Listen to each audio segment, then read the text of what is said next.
I know you wanted this, and now you're gonna get it. It's time to make some sushi rolls.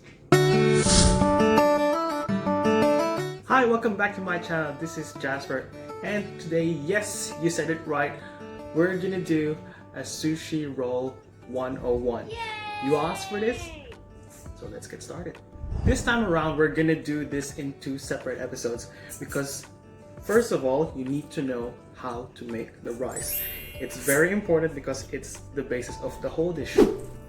Sushi rice is quite different. As you can see, the grains are a bit smaller, a bit rounder. They also cook quite different than your regular small grain or long grain rice. They kind of fluff, but they kind of stick. It's kind of between the two. So it also has a different way of preparation. The first step is the easiest, I should say, because it's just measuring and washing. When I was taught before on how to make this, he said that you need to wash the rice several times until it becomes clear, because they wanted to remove that excess white starch that's coming off the surface of the rice. So you really need to get your hands together and shake them up until you actually remove that excess starch, so to speak. When we used to do this one in bulk, there's actually no time to wash this 10, 20, 30 times. So I reckon 3 would be enough. After washing, we'll put the rice in our rice cooker. And I use this container to measure my rice, so it's equal amounts of rice to equal amounts of water. That's about it. Just make sure that you don't have rice around your pot, and then just pop it in the cooker.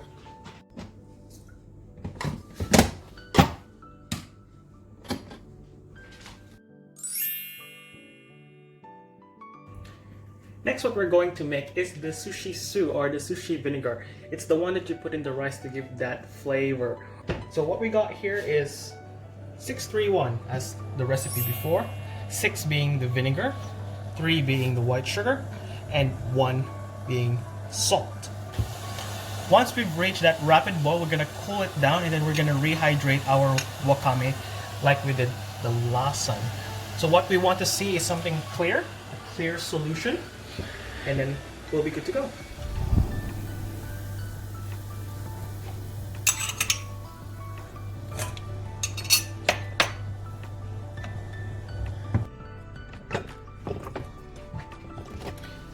Right, so as you can see, rice is perfectly cooked.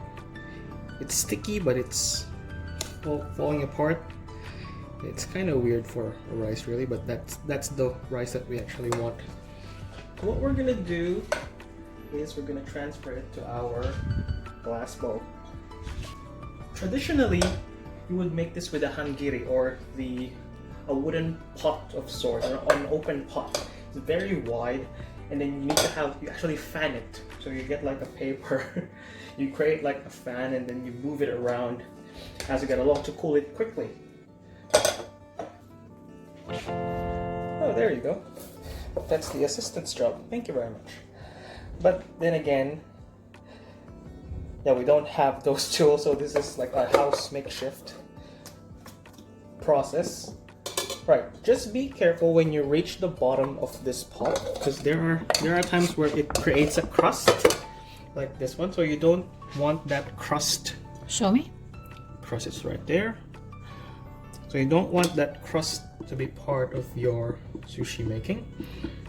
So you want that nice soft rice. So this one, you can just eat this straight away from the container, and that's what you want. So at this point, we are going to infuse the sushi vinegar that we got. So I'm gonna actually measure this to see how much we're gonna use.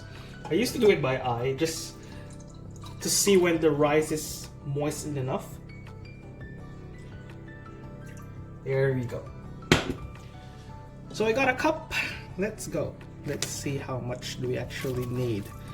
So I'm just gonna go around this one, around the rice, around the sides, and then I'm gonna toss it around. Gotta be careful to not toss it a lot. So you just want those grains to be full. You don't want them broken.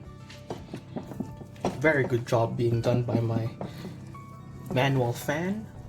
Beautiful. So as you can see, it's steaming. You can smell it. You can smell the acid. And also before, there is like a cutting technique that you need to do in order to make this rice fluff.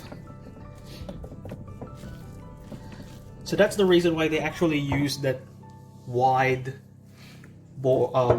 hangiri, because you can spread the rice thinly and it cools very quickly, unlike bowls like this where it's gonna go all the way at the bottom. So what am I actually gonna do? Rescue bowl. See? I'm gonna put some in here.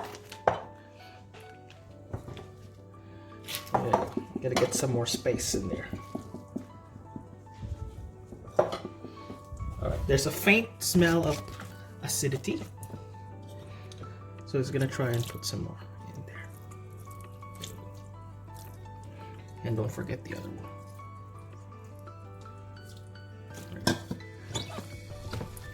So once you can see that there is enough moisture on the rice, you gotta stop. So we literally use about 2/3 of a cup to moisten 500 grams of cooked rice. Here you go.